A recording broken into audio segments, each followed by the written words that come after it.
What's going on, guys? This is Raymond Iron by McKinney and Pepper and Ginger.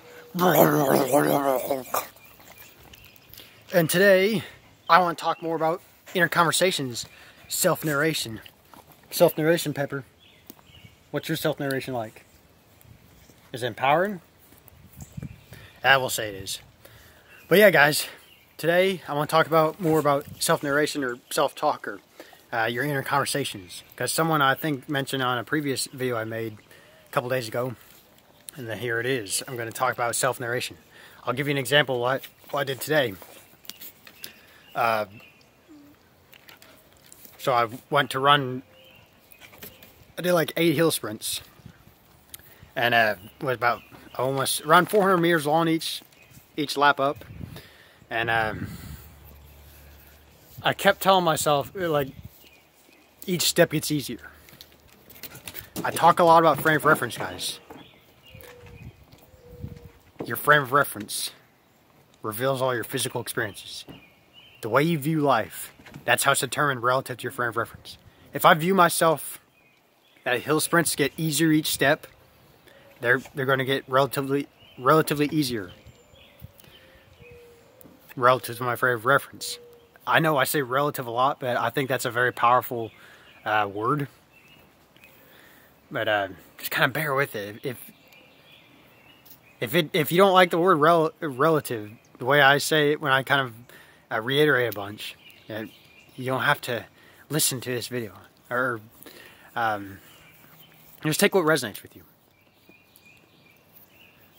So, but yeah, this is where I go with, like, when I think of our physical world, guys, our objective universe, where we're interconnected with it. Our physical bodies are interconnected with the entire universe. Like a colleague of Albert Einstein, John Wheeler, I love his quote saying, "Space-time tells matter how to move, and matter tells space-time how to curve." Our bodies are matter. Our bodies tell space-time how to curve, how to bend reality. Our frame of reference reveals our objective experiences. Our frame of reference reveals our time. It determines our space-time experiences. Like I said, like John Wheeler said, space-time tells matter how to move, and matter tells space-time how to curve. Your frame of reference gives you a viewpoint of time and space. And that's how objects appear, how matter appears to move relative to your frame of reference, or how matter appears to look. And then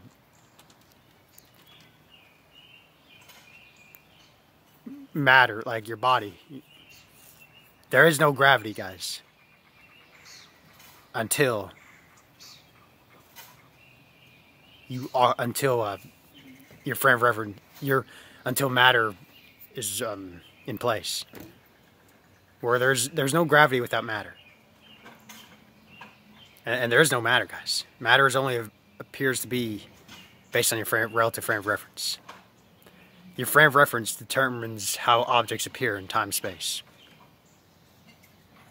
and where there's objects in space and time, where there's objects in space time, there's gravity. You're gravity. There's no gravity outside of you. Gravity is only there only is an appearance of gravity based on your frame of reference. Things that are held in place, like the swing set over there, if I'm not putting my attention on it, it's only my memory. If I put my attention on it, it appears it's there. It appears as gravity is being held down by it. Your frame of reference renders objects in place in space-time. And where I go with all this, guys, when I talk about self-narration, it's your self-narration that reveals your objective experiences. When it comes to health, wealth, relationships, business, sports, schooling systems, banking systems, all these things, guys. All these things, statistics, things like statistics, statistical evidence. All these things, they're determined by one's frame of reference. People like LeBron James, Kobe Bryant, Eliud Kipchoge.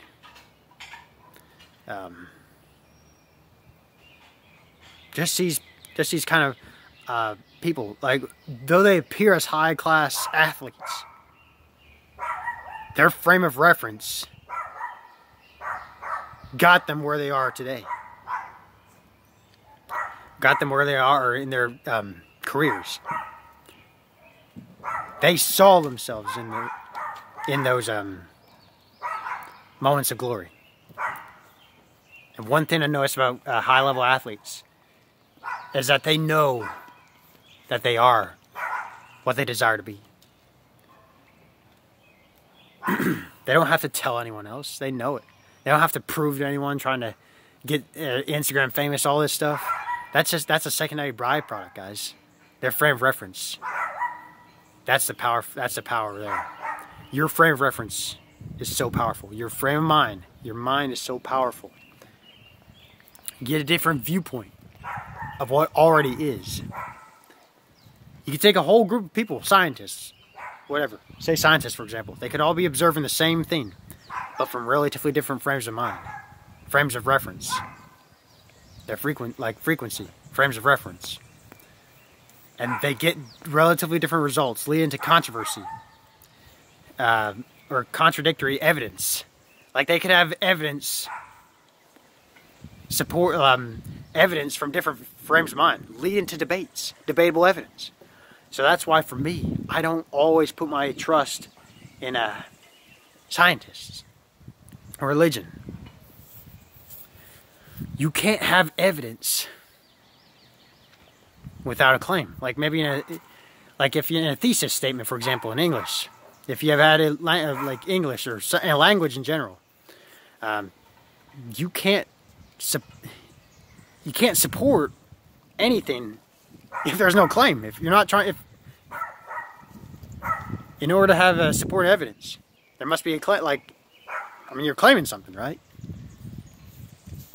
Claim your power, guys. Claim your power to self-narrate. Self-narrate your story.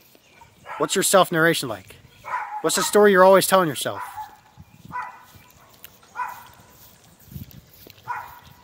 Always be open-minded to possibilities and tell yourself an empowering story. And it's not fake. It's not delusional. Every state exists here and now, guys.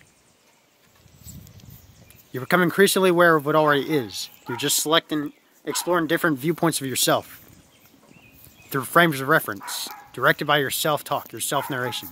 Directed by your self-narration.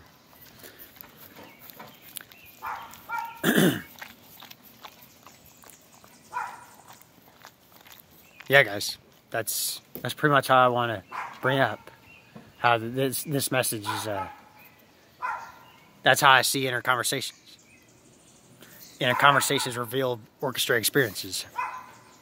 You're becoming increasingly aware of what already is here and now, guys. You're not changing the universe. You're just getting a different viewpoint of it. You're not changing another person. You're getting a different viewpoint of the same person. You're changing yourself. See a sick person as though they were healed. Or view a sick person as though they were healed. View a poor person as though they're rich. View a lonely person as if they're in a loving family. A relationship. All these states exist here and now, guys. You're becoming increasingly aware of what already is. You're getting different viewpoint. You're constantly orienting yourself in a hall of infinitely a spherical hall of mirrors. You're constantly orienting yourself in a hall of spherical mirrors. Atomically arranged mirrors. The atomic structure of the universe rearranges itself relative to your constantly reorienting of your frame of mind, your frame of reference. Directed by your self-narration.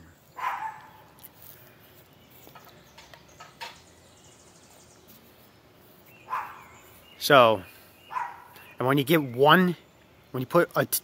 put your attention on one state, to orient yourself and put your focus on one state, and tell yourself that you are that person. You just really saturate yourself in that state. Any way you can be able to saturate yourself in that state. Because when you think about it, even a subtle thought, guys, that's feeling itself. That's occupying the state. Feeling is occupying the state. Feeling is a state of observation. What you frequently occupy, what you often think from, what you often think about, is what reveals itself relative to you. So, you don't have to worry about stuff like, it takes us a long period of time for something to manifest. Guys, things can instantly manifest even with a subtle thought. Not even having to force yourself to think. So, yeah, and just use my messages as a catalyst for yourself to go exceed. I want you to exceed beyond what I'm sharing with you. Don't let my messages make you feel like you're limited. Don't allow my messages making you feel like I'm the pinnacle of all answers or something like that. Guys, I'm just sharing examples, and I want you to exceed beyond what I'm sharing to find the best, to continuously find the best version of yourself. Continuously explore yourself. You're continuously exploring sections of yourself, guys. That's it. How freeing is that? To think for yourself and to not worry what others think or say about you, because they only relatively mirror your beliefs and doubts. So, yeah, guys, I want you to exceed beyond what I'm saying. Even when I say something like, what would Iron By do? I want you to exceed that. I want you to exceed that. Because you're that powerful. Discover your own iron body, whatever you want to call it. What Iron By do? I would remind myself that. If I feel like I'm in a situation where it's like, seems like nothing's going my way, I would tell myself, what would Iron By do? Always tell myself, what would Iron By do? You always tell yourself, what would Iron By do? What would Aslan do? Just these scenes. So, I hope this video helps. I bless you all, and happy manifesting. And what would Iron By do?